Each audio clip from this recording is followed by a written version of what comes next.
I'm Jennifer Angel. This is my weekly message. Yes, I'm a lot better this week. Thank you, everybody, for your well wishes. I'm still not 100%, but each and every day we're certainly getting a little bit better. So hopefully, I'm building an immunity to the New York.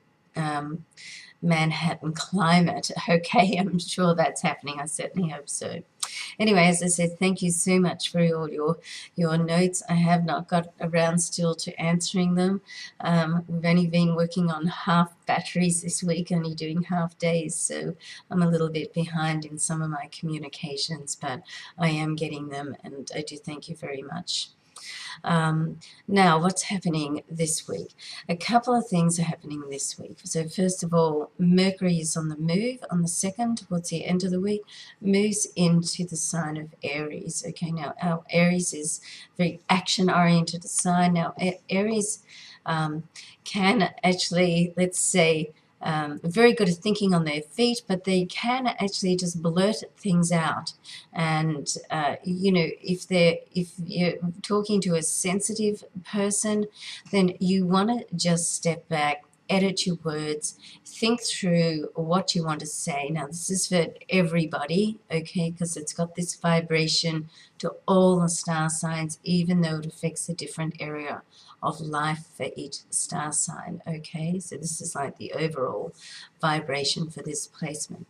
So step back, edit your words, think through what you say, do a little bit of planning. All the earth signs like to write it out on paper. The air signs, of course, like to keep it in their mind, and the water signs will intuitively feel it, and of course the fire signs just like to say it. So do a little bit of planning, so that will be good. Now, in another week's time, Venus moves into Taurus, so that starts to move on the 4th, and moves transit ins on the 5th. Now, it's happy in Taurus because it's one of the signs that it rules. Venus rules Taurus and Libra. So with Taurus, it's all about money and possessions. Now, with love, it can be possessiveness with love, so you want to watch out for that. Now, also there is a challenging aspect between Venus and Mars, so more so to just watch out while this transit is just happening and coming up to this transit. Venus, of course, as I've said many times, is like the romance side of the love duo, Mars, the passion side. The two together, when they work, is like just electric deja vu type love. When they're challenged, then it can highlight areas of other people that perhaps you haven't seen before, but it does give you the chance to get to know people on a more multifaceted level. So keep that in mind.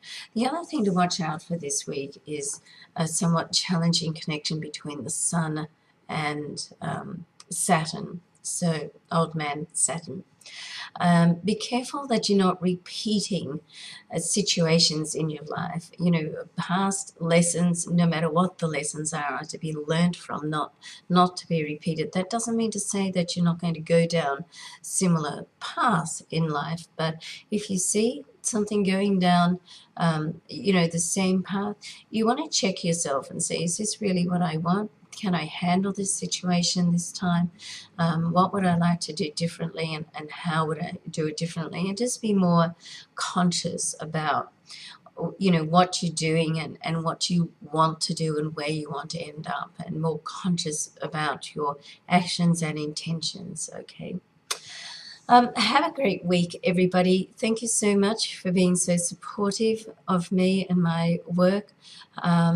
This is a fabulous year. Lots of things are happening, and I'm certainly going to try and, bring my TV show to fruition in New York this year, and bring many great masters to you from that. So wish me luck with that.